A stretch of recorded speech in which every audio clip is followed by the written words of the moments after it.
Shalom T വിയുടെ എല്ലാ പ്രേക്ഷകരെയും കർത്താവായ യേശുക്രിസ്തുവിൻ്റെ വന്യനാമത്തിൽ ഈ പ്രോഗ്രാമിലേക്ക് സ്വാഗതം ചെയ്യുന്നു. യേശുവേ സ്തോത്രം, യേശുവേ നന്ദി. ഇന്ന് നമ്മൾ അല്പസമയത്തെ ധ്യാനത്തിനായി തിരഞ്ഞെടുക്കുന്ന വേദഭാഗം സങ്കീർത്തനങ്ങൾ 32, 1-2 തിരുവചനങ്ങളാണ്. പ്രിയപ്പെട്ടവരെ, സങ്കീർത്തനക്കാരൻ തൻ്റെ സ്വന്തം അനുഭവത്തിൽ നിന്ന് പറയുന്നതാണ്. ഒരു മനുഷ്യൻ്റെ ഏറ്റവും വലിയ ഭാഗ്യാവസ്ഥ എന്ന് പറയുന്നത് ദൈവം അവൻ്റെ പാപങ്ങൾ ക്ഷമിച്ചു കൊടുക്കുന്ന അവസ്ഥയ്ക്കാണ്. അനേക ഭാഗ്യാവസ്ഥകളെക്കുറിച്ച് ബൈബിൾ പറയുന്നുണ്ട്. കർത്താവിൻ്റെ ഗിരിപ്രഭാഷണം നമ്മൾ പഠിക്കുമ്പോൾ ഗിരിപ്രഭാഷണം ആരംഭിക്കുന്നത് തന്നെ അനേക ഭാഗ്യവർണ്ണനകളോടെയാണ്. ആത്മാവിൽ ദരിദ്രരായവർ ഭാഗ്യവാന്മാർ, ദുഃഖിക്കുന്നവർ ഭാഗ്യവാന്മാർ, ഇങ്ങനെ 9 തരം ഭാഗ്യവർണ്ണനോട് കൂടിയാണ് കർത്താവിൻ്റെ ഗിരിപ്രഭാഷണം ആരംഭിക്കുന്നത്. പക്ഷേ ഇതാ സങ്കീർത്തനക്കാരൻ തൻ്റെ അനുഭവത്തിൽ നിന്ന് പറയുന്നു. ഒരു മനുഷ്യൻ്റെ ഏറ്റവും വലിയ ഭാഗ്യകരമായ അവസ്ഥ എന്ന് പറയുന്നത് ദൈവം അവൻ്റെ പാപങ്ങൾ ക്ഷമിച്ചു കൊടുക്കുന്ന അവസ്ഥയാണ്. അവൻ ആലോചിച്ച് നോക്കിക്കേ, ഒരു ദിവസം ഒരു പാപമെങ്കിലും ചെയ്യാത്ത മനുഷ്യനുണ്ടോ ഈ ലോകത്തിൽ? അങ്ങനെയെങ്കിൽ ഒരു വർഷം നാം എത്ര പാപം ചെയ്തിരിക്കും? 365 എങ്കിലും ചെയ്തിരിക്കും. ഇതുവരെ നാം എത്ര പാപം ചെയ്തു എന്ന് വെച്ചാൽ നമ്മുടെ വയസ്സിനെ 365 കൊണ്ട് ഗുണിച്ചു നോക്കണം. ഇത്രമാത്രം പാപങ്ങൾ നമ്മുടെ തലയ്ക്ക് മുകളിൽ കുമിഞ്ഞുകൂടി കിടക്കുകയാണ്. ഇതിനെല്ലാം ദൈവക്ഷമ കിട്ടുക എന്നുള്ളതാണ് സങ്കീർത്തനക്കാരൻ പറഞ്ഞ പോലെ ഏറ്റവും ഭാഗ്യകരമായ അവസ്ഥ. പ്രിയപ്പെട്ടവരെ, നമ്മുടെ നിത്യപ്രാർത്ഥനയിൽ നമ്മളിങ്ങനെ പ്രാർത്ഥിക്കാറുണ്ട്, എൻ്റെ പാപങ്ങൾ ക്ഷമിച്ചു തരണമേ, ക്ഷമിച്ചു തരണമേ, ക്ഷമിച്ചു തരണമേ. സഹോദരങ്ങളെ, നമ്മളൊരു കാര്യം അറിയണം. പിതാവായ ദൈവം കർത്താവായ യേശുക്രിസ്തുവിലൂടെ മാനവകുലത്തിൻ്റെ സകല പാപവും ക്ഷമിച്ചു തന്നിരിക്കുകയാണ്. ഇപ്പോൾ നാം ചെയ്യേണ്ടത് എന്ത് എന്ന് ചോദിച്ചാൽ, കർത്താവായ യേശുക്രിസ്തുവിൽ നിന്ന് ആ ക്ഷമയെ സ്വീകരിക്കുകയത്രേ വേണ്ടത്. അതിനാകട്ടെ യേശു വെച്ചിരിക്കുന്ന ഒരേ ഒരു വ്യവസ്ഥ, അവിടെയാണ് ക്ഷമയുടെ പ്രസക്തി. എന്താണ് യേശു വെച്ചിരിക്കുന്ന വ്യവസ്ഥ? ശുദ്ധമുള്ള മത്തായി ശ്ലീഹ എഴുതിയ സുവിശേഷം 6-ാം അധ്യായം 14-15 തിരുവചനങ്ങൾ നാം ശ്രദ്ധയോടെ വായിച്ചാൽ അവിടെ ക്ഷമിക്കുവാനുള്ളൊരാഹ്വാനമുണ്ട്. തൊട്ടു പിന്നാലെ ക്ഷമിക്കുന്നവർക്ക് ഒരു വാഗ്ദാനവുമുണ്ട്. എന്താണ് ആഹ്വാനം? നീ നിൻ്റെ സഹോദരനോട് അവൻ്റെ പിഴകളെ ക്ഷമിച്ചാൽ ക്ഷമിക്കണം എന്നുള്ളൊരാഹ്വാനം നാം അവിടെ കേൾക്കുകയാണ്. ക്ഷമിച്ചാൽ അവനുള്ള വാഗ്ദാനം തൊട്ടു പിന്നാലെ വരുന്നു, നിൻ്റെ പാപങ്ങൾ നിന്നോടും ക്ഷമിക്കും. വീണ്ടും പറയുന്നു, നീ ക്ഷമിക്കാഞ്ഞാലോ നിൻ്റെ പാപങ്ങളും ദൈവം ക്ഷമിക്കുകയില്ല. സ്തോത്രം. പ്രിയപ്പെട്ടവരെ, ആകയാൽ നാം അറിയണം, നമ്മുടെ പാപങ്ങൾ ദൈവം ക്ഷമിച്ചു തരണമെങ്കിൽ നാം മറ്റുള്ളവരോട് ക്ഷമിച്ചേ മതിയാവും. ക്ഷമിക്കുവാനുള്ള ആഹ്വാനം വിശുദ്ധ ബൈബിളിൽ എവിടെയെല്ലാം നാം കാണുന്നുണ്ടോ അവിടെയെല്ലാം തൊട്ടു പിന്നാലെ ഒരു വാഗ്ദാനവും നാം കാണുന്നു. ഇതാ ക്ഷമിക്കുവാനുള്ള ആഹ്വാനം കാണുന്നു, തൊട്ടു പിന്നാലെ നീ ക്ഷമിച്ചാൽ നിൻ്റെ പാപങ്ങൾ നിന്നോടും ക്ഷമിക്കും. ഇത് ആവർത്തിച്ച് ആവർത്തിച്ച് പറയുന്നുണ്ട് ബൈബിളിൽ. മത്തായി 18:35 പറയുന്നു, നിൻ്റെ സഹോദരനോട് നീ ഹൃദയപൂർവ്വം ക്ഷമിച്ചാൽ. സഹോദരങ്ങളെ, ക്ഷമിച്ചു എന്ന് നാം പലപ്പോഴും പറയാറുണ്ട്, അവകാശപ്പെടാറുണ്ട്. പക്ഷേ അത് ഹൃദയപൂർവ്വമായിരിക്കുകയില്ല. ഹൃദയപൂർവ്വം ക്ഷമിക്കണമെങ്കിൽ നാം കാൽവറി ക്രൂശിലേക്ക് നോക്കണം. ഹൃദയപൂർവ്വമായ ക്ഷമ നാം കാണുന്നത് കാൽവറി ക്രൂശിലാണ്. സ്തോത്രം. പ്രിയപ്പെട്ടവരെ, മത്തായി 18:35 ആ ഹൃദയപൂർവ്വം ക്ഷമിക്കുക എന്ന് എടുത്തു പറഞ്ഞിരിക്കുകയാണ്. അതിൻ്റെ തൊട്ട് മുൻപായിട്ട് ഒരു നല്ല ഉപമയിലൂടെ ഈ ക്ഷമിക്കേണ്ടതിൻ്റെ ആവശ്യകതയെക്കുറിച്ച് കർത്താവ് വളരെ വ്യക്തതയോടെ നമ്മെ പഠിപ്പിക്കുന്ന ഒരു വേദഭാഗമുണ്ട്. മത്തായി എഴുതിയ സുവിശേഷം 18-ാം അധ്യായം 23 മുതലുള്ള ഭാഗങ്ങൾ നമ്മൾ വായിച്ചാൽ ഒരു സംഭവം ഇങ്ങനെ വിവരിക്കുന്നുണ്ട്. ഒരു രാജാവ് തൻ്റെ കണക്ക് നോക്കിയപ്പോൾ 10,000 താലന്ത് കടപ്പെട്ട ഒരു കടക്കാരനെ കാണുകയാണ്. ഇവനോട് കടം വീട്ടാൻ ആവശ്യപ്പെട്ടു. നിവൃത്തിയില്ലായകയാൽ അവൻ താണ് കേണപേക്ഷിച്ചു. തന്നുകൊള്ളാം, തൽക്കാലം നിവൃത്തിയില്ലാത്തതുകൊണ്ടാണ്. നല്ലവനായ രാജാവ് ഇത് അവൻ്റെ കടങ്ങൾ സകലതും ഇളച്ചു കൊടുക്കുവാൻ മനസ്സായി എന്നുള്ളതാണ്. എന്നിട്ട് സംഭവിച്ചത്, ഈ വ്യക്തി വെളിയിലേക്ക് കടന്നു പോകുമ്പോൾ ഇവൻ 10,000 താലന്താണ് കടപ്പെട്ടിരുന്നത്. അവൻ ഇളച്ചു കൊടുത്ത് 10,000 താലന്തിൻ്റെ കടമാണ്. ഈ വ്യക്തി വെളിയിലേക്ക് ഇറങ്ങുമ്പോൾ വെറും 100 വെള്ളിക്കാശ് കൊടുക്കാനുള്ള ഒരുവനെ കാണുകയാണ്. എൻ്റെ കാശ് തരാൻ പറഞ്ഞു, അവൻ നിവൃത്തിയില്ല തന്നുകൊള്ളാം എന്നപേക്ഷിച്ചു. ഇവൻ അപേക്ഷിച്ചതുപോലെ തന്നെ അവനും അപേക്ഷിച്ചതാണ്. എന്നിട്ട് അതുപോരാ, നീ എൻ്റെ കാശ് തരുവോളം നീ എൻ്റെ തടവിൽ കിടക്കുക എന്ന് പറഞ്ഞ് അവനെ തടവിലാക്കുന്നതായിട്ട് നാം വായിക്കുന്നു. ഇതറിഞ്ഞ യജമാനൻ, ദുഷ്ടദാസനെ, നിനക്ക് ഞാൻ ഇത്രയും വലിയ കട വിളച്ചു തന്നപ്പോൾ നീ നിൻ്റെ കടക്കാരനോട് ഒരു ചെറിയ കട വിളച്ചു കൊടുക്കാൻ നീ തയ്യാറായില്ല. അതുകൊണ്ട് നീ കടം തന്നു തീർക്കുവോളം എൻ്റെ കാരാഗ്രഹത്തിൽ കിടന്നുകൊള്ളുക എന്ന് രാജാവ് ആജ്ഞാപിക്കുന്നതായിട്ട് കാണും. ഇത് തന്നെയാണ് സ്വർഗസ്ഥനായ പിതാവ് നമ്മോടും ചെയ്യുന്നത്.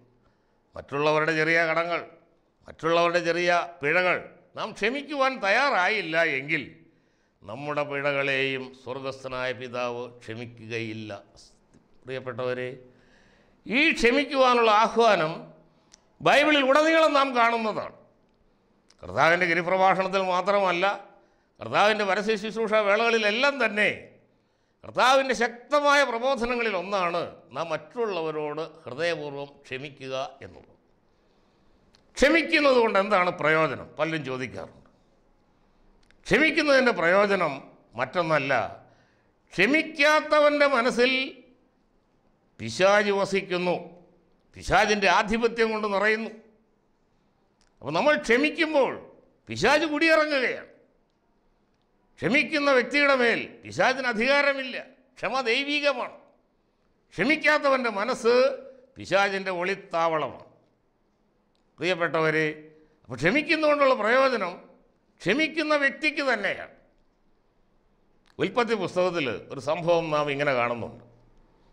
യോസേഫ് ദൈവത്താൽ തിരഞ്ഞെടുക്കപ്പെട്ട ഒരു ദാസനാണ്. തൻ്റെ സഹോദരന്മാർ അവനെ പല രീതിയിൽ ഉപദ്രവിച്ചു. നാം കാണുന്നു, ബൈബിളിൽ വായിക്കുന്നു. പൊട്ടക്കിണറ്റിലിട്ട് കൊല്ലാൻ നോക്കി. അവർ വിചാരിച്ചു അതിനേക്കാൾ ഭേദം മിസ്രൈമ്യ വ്യാപാരികൾക്ക് അവനെ വിൽക്കുകയാണ്. കർത്താവിനെ വിറ്റത് 30 വെള്ളിക്കാശിനെങ്കിൽ യോസേഫിനെ വിറ്റത് 20 വെള്ളിക്കാശിനാണ്. അതുകൊണ്ടും തീർന്നില്ല യോസേഫിൻ്റെ കഷ്ടതകൾ. മിസ്രൈമിൽ ചെന്ന് ചെയ്യാത്ത കുറ്റത്തിന് കാരാഗ്രഹത്തിൽ അടയ്ക്കപ്പെടുകയാണ്. ഒടുവിൽ നാം അറിയുന്നു, ഈ തന്നെ ഉപദ്രവിച്ച സഹോദരങ്ങൾ കഞ്ഞിക്ക് വകയില്ലാതെ, ആഹാരത്തിന് വകയില്ലാതെ യോസേഫിനെ ശരണം പ്രാപിക്കുകയാണ്. ഈ അവസരത്തിൽ യോസേഫിനുണ്ടായ ഒരു മനോഭാവവും കാഴ്ചപ്പാടും നാം ശ്രദ്ധിക്കേണ്ട ഒന്നാണ്. അവിടെ അവരോട് പ്രതികാര ബുദ്ധിയല്ല യോസേഫിനുണ്ടായത്. യോസേഫ് അവർ ചെയ്ത യാതൊന്നും അവരോട് പകരം ചോദിക്കാതെ ഹൃദയപൂർവ്വം അവരോട് ക്ഷമിച്ചുകൊണ്ട് അവർക്ക് വേണ്ട സഹായങ്ങൾ ചെയ്തു കൊടുക്കുന്നു. സ്തോത്രം. പ്രിയപ്പെട്ടവരെ, അവിടെ ഉൽപ്പത്തി 50:20 നാം ഇങ്ങനെയാണ് വായിക്കുന്നത്. യോസേഫ് പറയുന്നത് ശ്രദ്ധിക്കുക. നിങ്ങൾ എന്നോട് ദ്രോഹം ചെയ്തു, ദൈവമോ അത് ബഹുജാതികൾക്ക് ഗുണമായി തീരുവാൻ തക്കവണ്ണം അതിനെയെല്ലാം ഗുണമാക്കി തീർത്തു. അതിൽ നിന്ന് നാം അറിയണം, നാം ഹൃദയപൂർവ്വം നമ്മുടെ ശത്രുക്കളോട് ക്ഷമിക്കുവാൻ തയ്യാറായാൽ, നമ്മെ ഉപദ്രവിക്കുന്നവരോട് ഹൃദയപൂർവ്വം നാം ക്ഷമിക്കുവാൻ തയ്യാറായാൽ, ഒരു സംശയം വേണ്ട, ശത്രു ചെയ്യുന്ന സകല ദോഷവും ദൈവം നമുക്ക് അനുഗ്രഹമാക്കി മാറ്റുന്നു. ഹല്ലേലൂയ. ഇതാണ് ബൈബിളിൽ യോസേഫിൻ്റെ കാര്യത്തിൽ സംഭവിച്ചത്. ഈ ക്ഷമിക്കുവാനുള്ള ആഹ്വാനം ഇത് ബൈബിളിൽ ഉടനീളം നാം കാണുന്നു എന്ന് ഞാൻ പറഞ്ഞുവല്ലോ. ഇവിടെ കൊളോസ്യർക്ക് എഴുതിയ ലേഖനത്തിൽ പൗലോസ് ലീഹ ഇങ്ങനെ ഓർപ്പിക്കുന്നുണ്ട്. അതുകൊണ്ട് ദൈവത്തിൻ്റെ വ്രതന്മാരും പ്രിയപ്പെട്ടവരുമായുള്ളവരെ, മനസ്സലിവ്, ദയ, താഴ്മ എന്നിവ ധരിച്ചുകൊണ്ട് നിങ്ങൾ ഒരുവനോടൊരുവന് വഴക്കുണ്ടായാൽ തമ്മിൽ ക്ഷമിക്കുകയും അന്യോന്യം പൊറുക്കുകയും ചെയ്യുക എന്നത്ര. ക്ഷമ എന്നുള്ളത് ക്രിസ്തീയ ജീവിതത്തിൻ്റെ മുഖമുദ്രയാണ്. നമ്മൾ വഴിപാടുകൾ കഴിക്കുന്നു, പ്രാർത്ഥനകൾ കഴിക്കുന്നു. അറിഞ്ഞിരിക്കണം, ഈ പ്രാർത്ഥനകൾ ദൈവം കേൾക്കണമെങ്കിൽ ദൈവം ഒരു വ്യവസ്ഥ വെച്ചിട്ടുണ്ട്. മത്തായി 5:24, 25 ഭാഗങ്ങളിൽ നാം കാണുന്നത് എങ്ങനെയാണ്? നീ വഴിപാട് കഴിക്കാൻ, നീ യാഗപീഠത്തിലേക്ക് യാഗമർപ്പിക്കാൻ ചെല്ലുമ്പോൾ, വഴിപാട് കഴിക്കാൻ ചെല്ലുമ്പോൾ നിൻ്റെ സഹോദരന് നിൻ്റെ നേരെ വല്ലതുകൊണ്ട് എന്ന് അവിടെ വെച്ച് ഓർമ്മ വന്നാൽ ചെന്ന് നിൻ്റെ സഹോദരനോട് രമ്യപ്പെടുക, എന്നിട്ട് വന്ന് നിൻ്റെ വഴിപാട് കഴിക്കുക. എങ്കിലേ നമ്മുടെ വഴിപാട് ദൈവം സ്വീകരിക്കുന്നുള്ളൂ എന്നർത്ഥം. പ്രിയപ്പെട്ടവരെ, ഈ ക്ഷമയുടെ പ്രബോധനം നമ്മൾ കാണുന്നിടത്തൊക്കെയും അവർക്കുള്ള വാഗ്ദാനങ്ങളും തുടരെ ആവർത്തിച്ച് ദൈവം നൽകുന്നുണ്ട്. നമ്മൾ ക്ഷമിച്ചാൽ നമ്മോടും ക്ഷമിക്കുമെന്നുള്ളതാണ്. ഇതാണ് ക്രിസ്തീയ ധർമ്മശാസ്ത്രം എന്ന് പറയുന്നത്. നാം കൊടുത്താലാണ് നമുക്ക് ലഭിക്കുന്നത്. ലോകപ്രകാരം നമ്മൾ ആലോചിച്ചാൽ കൊടുക്കുമ്പോൾ നമുക്കുള്ളത് തീർന്നു പോകുന്നു. എന്നാൽ വേദപുസ്തകം പറയുന്നത് നീ കൊടുക്കുമ്പോഴാണ് നിനക്ക് ലഭിക്കുന്നത്. സമ്പത്ത് വകകളായാലും സ്നേഹമായാലും മറ്റെന്തായിരുന്നാലും നീ കൊടുക്കുമ്പോൾ നിനക്ക് ലഭിക്കും. അറിഞ്ഞിരിക്കുക, നാം സ്നേഹിക്കുമ്പോഴാണ് നാമും സ്നേഹിക്കപ്പെടുന്നത്. ഇന്ന് അനേകർക്ക് പരാതിയുണ്ട്. എൻ്റെ ഭർത്താവ് എന്നെ സ്നേഹിക്കുന്നില്ല, എൻ്റെ ഭാര്യ എന്നെ സ്നേഹിക്കുന്നില്ല, എൻ്റെ സഹോദരങ്ങൾ എന്നെ സ്നേഹിക്കുന്നില്ല. ദൈവമക്കളെ, നമ്മൾ ആലോചിക്കണം, നമ്മുടെ കൊടുക്കൽ എവിടെയോ തടസ്സപ്പെട്ടിട്ടുണ്ട്. ആർക്കെങ്കിലും ലഭിക്കുന്നില്ല എന്നുള്ള പരാതി ഉണ്ടെങ്കിൽ അറിഞ്ഞിരിക്കുക, തീർച്ചയായും നമ്മുടെ കൊടുക്കൽ എവിടെയോ പരാജയപ്പെട്ടിരിക്കുകയാണ്. ആ കൊടുക്കൽ നമ്മൾ പരാജയപ്പെട്ടിരിക്കുന്ന മേഖല കണ്ടുപിടിക്കണം. അവിടെ കൊടുക്കുമ്പോഴാണ് നമുക്ക് ലഭിക്കുക. നീ സ്നേഹിക്കുമ്പോഴാണ് നീയും സ്നേഹിക്കപ്പെടുക.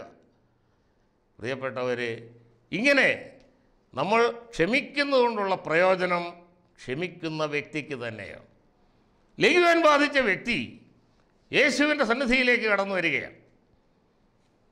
പിശാചിനൊരു കാര്യം അറിയാം, യേശുവിൻ്റെ മുമ്പിൽ പിന്നെ നിലനിൽപ്പില്ല, അവൻ ഒഴിഞ്ഞു പോകേണ്ട വരും. എങ്കിലും യേശുവിനോട് അഭയയാചന നടത്തുകയാണ് പിശാച്.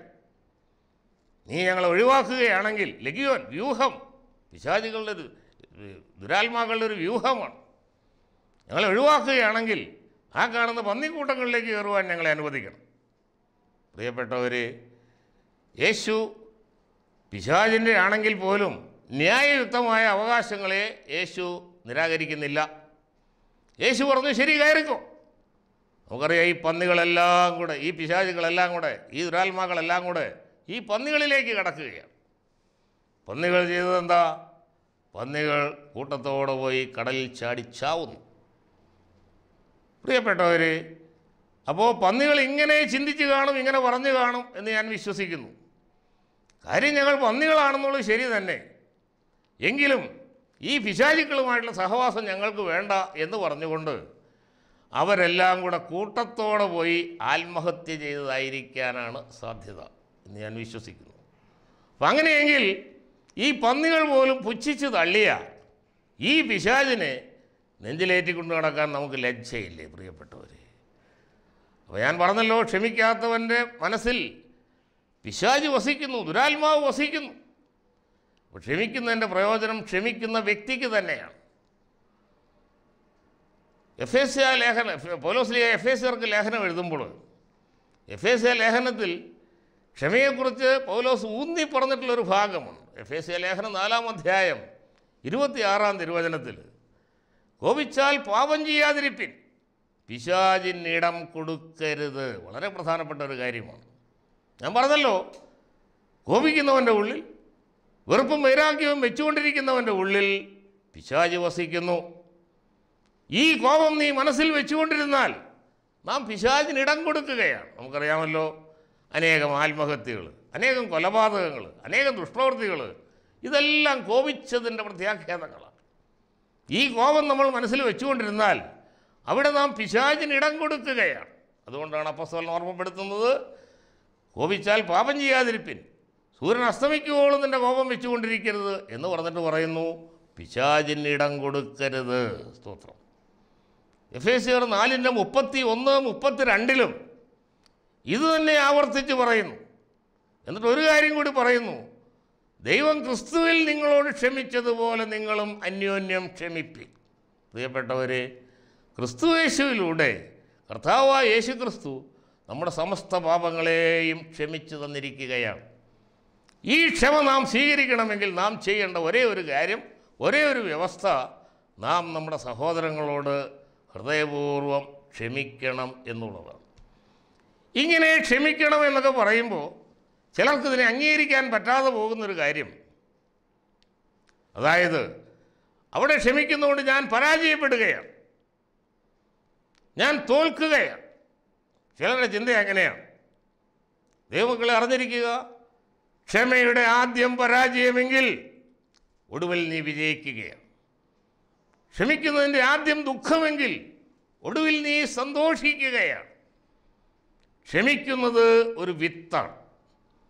ഒരു കർഷകൻ തൻ്റെ നിലത്ത് വിത്തെറിയുന്നത് അത് നഷ്ടമാകാനല്ല, 30, 60, 100 മേനി വിളയുവാനാണ്. അപ്പോൾ ക്ഷമയുടെ ആരംഭത്തിൽ നിനക്കത് നഷ്ടമായി തോന്നിയേക്കാം. ചില തർക്കങ്ങളൊക്കെ പറഞ്ഞു തീർക്കാനായിട്ട് ശ്രമിക്കുമ്പോൾ, ചിലരോട് നമ്മൾ ക്ഷമിക്കാനായിട്ട് ആവശ്യപ്പെടുമ്പോൾ അവർ വയ്ക്കുന്ന വാദഗതികളും തർക്കങ്ങളും ഇതാണ്: ഞാനത് ക്ഷമിക്കുമ്പോൾ ലോകത്തിൻ്റെ മുമ്പിൽ ഞാൻ പരാജിതനാവുകയാണ്, ഞാൻ തോറ്റുപോവുകയാണ്, തോക്കാൻ ഞാൻ ആഗ്രഹിക്കുന്നില്ല, അതുകൊണ്ട് ക്ഷമിപ്പാൻ സാധ്യമല്ല. ഓർത്തിരിക്കുക, ക്ഷമിക്കുന്നതിൻ്റെ പ്രയോജനമാർക്ക ക്ഷമിക്കുന്ന വ്യക്തിക്ക് തന്നെയാണ്. അപ്പോൾ ഇങ്ങനെ വരുമ്പോൾ ഹൃദയപൂർവ്വം നമ്മൾ ക്ഷമിക്കണമെങ്കിൽ കാൽവറി ക്രൂശിലേക്ക് തന്നെ നോക്കേണ്ടിയിരിക്കുന്നു. കാൽവറി ക്രൂശിലാണ് ആദ്യമായി ക്ഷമയുടെ ബാലപാഠങ്ങൾ നാം പഠിക്കുക. ലോകത്തോട് മുഴുവൻ ശത്രുവിനെ സ്നേഹിക്കുവാൻ നമ്മെ പഠിപ്പിച്ചത് കർത്താവായ യേശു ക്രിസ്തുവാണ്. മത്തായി എഴുതിയ സുവിശേഷം 5-ാം അധ്യായം 44-ാം തിരുവചനത്തിൽ ദൈവമക്കളാകുവാനുള്ളൊരു എളുപ്പ വഴി കർത്താവ് പറഞ്ഞു തരുന്നുണ്ട്. മത്തായി 5:44 നിങ്ങളെ ശത്രുക്കൾക്ക് വേണ്ടി പ്രാർത്ഥിക്കുന്ന, ഉപദ്രവിക്കുന്നവർക്ക് വേണ്ടി പ്രാർത്ഥിപ്പിൻ, സ്വർഗസ്ഥനായ പിതാവിൻ്റെ മക്കളായി തീരേണ്ടതിന് തന്നെ എന്നത്രേ പറഞ്ഞിരിക്കുന്നത്. അപ്പോൾ സ്വർഗസ്ഥനായ പിതാവിൻ്റെ മക്കളായി തീരണമെങ്കിൽ ഇതാ നമ്മൾ ചെയ്യേണ്ട ഒരേ ഒരു കാര്യം, ശത്രുവിനെ സ്നേഹിക്കുക. പ്രിയപ്പെട്ടവർ, നമ്മെ അയച്ചിരിക്കുന്നത് ശത്രുക്കളുടെ ഇടയിലേക്കാണ്. നമുക്കറിയാം, കർത്താവ് പറഞ്ഞു അപ്പോസ്തലന്മാരെ, ശിഷ്യഗണങ്ങളെ പ്രേക്ഷിത വേലയ്ക്കായിട്ട് പറഞ്ഞയക്കുമ്പോൾ കർത്താവ് പറഞ്ഞത് ഇങ്ങനെയാണ്: ചെന്നായ്ക്കളുടെ നടുവിലേക്ക് ആട്ടിൻകുട്ടികളെ എന്ന പോലെ ഞാൻ നിങ്ങളെ അയക്കുന്നു. ദൈവമക്കളെ, ഇത് കേൾക്കുമ്പോൾ നമുക്ക് തോന്നും, ലോക ചരിത്രത്തിൽ ഏതെങ്കിലും ഒരു ചെന്നായി ആട്ടിൻകുട്ടിയെ പേടിച്ച ചരിത്രമുണ്ടോ? ഒരു ചെന്നായും ആട്ടിൻകുട്ടിയെ പേടിച്ച ചരിത്രമില്ല. പക്ഷേ ആട്ടിൻകുട്ടിയെ അയച്ചവനെ പേടിക്കും. സ്തോത്രം, ഹല്ലേലൂയ. ആട്ടിൻകുട്ടിയെ അയച്ചവനെ പേടിക്കും. നമ്മെ അയച്ചത് ക്രിസ്തുവാണ്. ഈ ക്ഷമയുടെ ഈ മാതൃകയാണ് നാം പിന്തുടരേണ്ടത്. പ്രിയപ്പെട്ടവർ, കർത്താവ് ആവർത്തിച്ച് ഈ ക്ഷമയെക്കുറിച്ച് പറയുമ്പോൾ നാം അറിയണം, ക്ഷമിക്കുന്നുകൊണ്ടുള്ള പ്രയോജനം ക്ഷമിക്കുന്ന വ്യക്തിക്കാണ്. അതുകൊണ്ടാണ് കർത്താവ് ഇത്രയും ശക്തമായ രീതിയിൽ ക്ഷമയെക്കുറിച്ച് നമ്മെ പഠിപ്പിക്കുന്നത്. കർത്താവിൻ്റെ ഓരോ ചുവടുകളും ക്ഷമിച്ചുകൊണ്ടുള്ളതായിരുന്നു. ഏറ്റവും വലിയ ക്ഷമയുടെ ഉദാഹരണം എന്ന് പറയുന്നത് സ്വർഗസ്ഥനായ പിതാവ് ഇതാ കർത്താവായ യേശു ക്രിസ്തുവിനെ നമുക്ക് നൽകിയതാണ്. ഏറ്റവും വലിയ ക്ഷമ, ലോകത്തിൻ്റെ മുഴുവൻ പാപങ്ങൾക്ക് മറുവിലയായി കർത്താവായ യേശു ക്രിസ്തുവിനെ ദൈവം നമുക്ക് നൽകിയതാണ്. ഇതാണ് ഏറ്റവും വലിയ ക്ഷമയുടെ ഉദാഹരണം. പ്രിയപ്പെട്ടവർ, ഈ കർത്താവിൻ്റെ ഓരോ ചുവടുവയ്പും നമ്മൾ ശ്രദ്ധിച്ചാൽ ക്ഷമിച്ചുകൊണ്ടുള്ളതായിരുന്നു. അവിടെ പരീശന്മാർ ഇല്ലാത്ത കുറ്റങ്ങളെല്ലാം ആരോപിച്ച് യേശുവിൻ്റെ മേൽ മറ്റൊരു കുറ്റം അവർ ആരോപിച്ചില്ല. യേശു ദൈവമാണെന്ന് പറഞ്ഞതാണ് അവർ ആരോപിച്ച ഏക കുറ്റം. അവിടെയെല്ലാം യേശു സഹനത്തോടെ അതിനെയെല്ലാം ക്ഷമിക്കുകയായിരുന്നു. യേശുവിൻ്റെ ആ സഹനവും ക്ഷമയും നമുക്ക് മാതൃകയാകേണ്ടതാണ്. കാൽവറി ക്രൂശിൽ നാം കാണുന്നത് ഇത് രണ്ടുമാണ്: സഹനത്തോടു കൂടിയ ക്ഷമ, ക്ഷമയോടുകൂടിയ സഹനം. ഇങ്ങനെയൊക്കെ നമ്മൾ ക്ഷമയെക്കുറിച്ചൊക്കെ കേട്ടിരുന്നാൽ തന്നെയും അനേകർക്കും ക്ഷമിക്കാൻ സാധിക്കുന്നില്ല. ക്ഷമിക്കാൻ സാധിക്കാത്തതിൻ്റെ കാരണം എന്ത് എന്ന് ചോദിച്ചാൽ, മറ്റുള്ളവർ നമ്മോട് ചെയ്ത ആ ഹീനമായ, അതിദാരുണമായ അല്ലെങ്കിൽ അതിപൈശാചികമായ ആ പ്രവൃത്തി, അതുകൊണ്ട് നമുക്ക് അവരോട് ക്ഷമിക്കാൻ സാധിക്കുന്നില്ല. അങ്ങനെ ചില സാഹചര്യങ്ങളിൽ നമുക്ക് ക്ഷമിക്കാൻ പറ്റാതെ വരുമ്പോൾ നമ്മൾ എന്ത് ചെയ്യണം എന്ന് ബൈബിൾ നമ്മെ പഠിപ്പിക്കുന്നുണ്ട്. അങ്ങനെയുള്ളവർക്ക് വേണ്ടിയുള്ള ഒരു തിരുവചനമാണ് എബ്രായ ലേഖനം 12-ാം അധ്യായം 3-ാം തിരുവചനം. തനിക്ക് നേരിട്ട, ഇങ്ങനെയുള്ള പാപികളാൽ തനിക്ക് നേരിട്ട കഷ്ടങ്ങളെ സഹിച്ചവനെ ധ്യാനിച്ചുകൊള്ളുവീൻ. പാപികളാൽ തനിക്ക് നേരിട്ട ഇങ്ങനെയുള്ള കഷ്ടം സഹിച്ചവൻ കർത്താവായ യേശു ക്രിസ്തു, ആ യേശുവിനെ ധ്യാനിക്കുമ്പോഴാണ് നമുക്ക് ക്ഷമിക്കുവാൻ കൃപ കിട്ടുക. സ്തോത്രം. പ്രിയപ്പെട്ടവരെ, നമ്മൾ ഈ വിശുദ്ധ ബൈബിൾ അടച്ചു വയ്ക്കുമ്പോഴും ഇതിൽ നിന്ന് വരുന്നൊരു പ്രാർത്ഥന അന്തരീക്ഷത്തിൻ്റെ ദിഗന്ധങ്ങൾ മുഴങ്ങുമാറ് ഇന്നും അത് അന്തരീക്ഷത്തിൽ മാറ്റൊലിക്കൊണ്ടുകൊണ്ടിരിക്കുകയാണ്. എന്താണ് ആ പ്രാർത്ഥന എന്ന് ചോദിച്ചാൽ, പിതാവേ, ഇവർ ചെയ്യുന്നത് എന്ത് എന്നറിയായികയാൽ ഇവരോട് ക്ഷമിക്കണമേ. സ്തോത്രം. പ്രിയപ്പെട്ടവർ, ഈ പ്രാർത്ഥന നമുക്ക് വേണ്ടിയുള്ള പ്രാർത്ഥനയാണ്. ശത്രുവിനെ നാം അനുഗ്രഹിച്ച് പ്രാർത്ഥിക്കുമ്പോൾ കാൽവറി ക്രൂശിലെ സ്നേഹം നമ്മിലേക്ക് ഒഴുകുകയാണ്. നമ്മൾ അനേകർക്ക് വേണ്ടി പ്രാർത്ഥിക്കുന്ന മക്കളാണ്. പ്രിയപ്പെട്ടവർ, പലപ്പോഴും നമ്മുടെ പ്രാർത്ഥനയ്ക്ക് ഉത്തരം കിട്ടാതിരിക്കുന്നതിൻ്റെ കാരണം നാം പ്രാർത്ഥിക്കുന്നുണ്ട്, ശരിയാണ്. നാം അവരിലേക്ക് സ്നേഹം ഒഴുക്കിക്കൊണ്ട് പ്രാർത്ഥിക്കണം. അവർ പല തിന്മകളും ചെയ്തവരായിരിക്കാം, നമ്മോട് പല വിധത്തിൽ ദ്രോഹം ചെയ്തവരായിരിക്കാം. അതിനെ നാം ചിന്തിക്കാതെ അവരിലേക്ക് സ്നേഹം ഒഴുക്കിക്കൊണ്ട് നാം പ്രാർത്ഥിക്കുമ്പോൾ ഒരു സംശയം വേണ്ട, കാൽവറി ക്രൂശിലെ സ്നേഹം നമ്മിലേക്ക് ഒഴുകുകയാണ്. മാത്രമല്ല പ്രിയപ്പെട്ടവർ, ഒരുവൻ ശത്രുവിന് വേണ്ടി പ്രാർത്ഥിക്കാൻ തയ്യാറാകുമ്പോൾ സ്തേഫാനോസിൻ്റെ മുകളിൽ, തലയ്ക്ക് മുകളിൽ തുറക്കപ്പെട്ട സ്വർഗം നമ്മുടെ തലയ്ക്ക് മുകളിൽ തുറക്കപ്പെടുകയാണ്. അപ്പം അതുകൊണ്ട് നമ്മൾ ആരോടും കർത്താവായ യേശുക്രിസ്തു ഈ ലോകത്തിലായിരുന്നപ്പോൾ ഒരു വ്യക്തി യുദ്ധത്തിൽ ഏർപ്പെട്ടിട്ടില്ല. ആകെ നമുക്ക് യുദ്ധമുള്ളത് ശത്രുവിനോടാണ്. വേദപുസ്തകം ശത്രു എന്ന് പറയുന്നത് പിശാചാണ്. അപ്പം അതുകൊണ്ട് നമ്മളിനി വ്യക്തി യുദ്ധങ്ങളുടെ പിന്നാലെ പോകരുത്. പരസ്പരം വെറുപ്പിലും വിദ്വേഷത്തിലും ആയിരിക്കരുത്. ഈ വെറുപ്പിലും വിദ്വേഷത്തിലും ആയിരുന്നാൽ ഒരു സംശയം വേണ്ട, പിശാച് നമ്മുടെ മേൽ ആധിപത്യം എടുക്കുകയാണ്. അപ്പോൾ അതുകൊണ്ട് ഹൃദയപൂർവ്വം ക്ഷമിക്കുവാൻ, അന്യോന്യം സ്നേഹിക്കുവാൻ, ശത്രുവായവനെ സ്നേഹിക്കുവാൻ, ശത്രുവിനെ അനുഗ്രഹിക്കുവാൻ നമുക്ക് സാധിക്കണം. ആയതിന് ദൈവത്തിൻ്റെ പരിശുദ്ധാത്മാവ് നമ്മെ സഹായിക്കട്ടെ, ശക്തീകരിക്കട്ടെ എന്ന് പ്രാർത്ഥിക്കുന്നു. ഒരു നിമിഷം നമുക്ക് പ്രാർത്ഥിക്കാം. കർത്താവേ, അങ്ങ് ക്ഷമിച്ചതുപോലെ ക്ഷമിക്കുവാൻ അടിയങ്ങളെ അവിടുന്ന് പ്രാപ്തരാക്കണം. പരിശുദ്ധാത്മ ശക്തിയാൽ ഞങ്ങളെ അതിന് ശക്തീകരിക്കണമേ എന്നടിയങ്ങൾ പ്രാർത്ഥിക്കുന്നു. ഞങ്ങൾ അനേകരോട് വെറുപ്പിലും വിദ്വേഷത്തിലും കഴിയുന്നവരാണ് കർത്താവേ. ക്ഷമിച്ചില്ല എങ്കിൽ അതിൻ്റെ ദുരിതവും കഷ്ടതയും ഞങ്ങൾക്ക് തന്നെ എന്ന് ഞങ്ങൾ മനസ്സിലാക്കുന്നു. എല്ലാവരോടും ക്ഷമിക്കാനുള്ള കൃപയ്ക്ക് വേണ്ടി അടിയങ്ങൾ യാചിക്കുന്നു. പരിശുദ്ധാത്മ ശക്തിക്ക് വേണ്ടി അടിയങ്ങൾ യാചിക്കുന്നു. പരിശുദ്ധാത്മ ശക്തിയാൽ ഒരു പാപബോധ്യം ലഭിക്കണമേ എന്ന് പ്രാർത്ഥിക്കുന്നു. സകലരെയും സ്നേഹിക്കുവാൻ, സകലരോടും ക്ഷമിക്കുവാൻ അടിയങ്ങൾക്ക് സാധിക്കുമാറാകണമേ എന്ന് പ്രാർത്ഥിക്കുന്നു. ദൈവനാമം മഹത്വപ്പെടുമാറാകണം.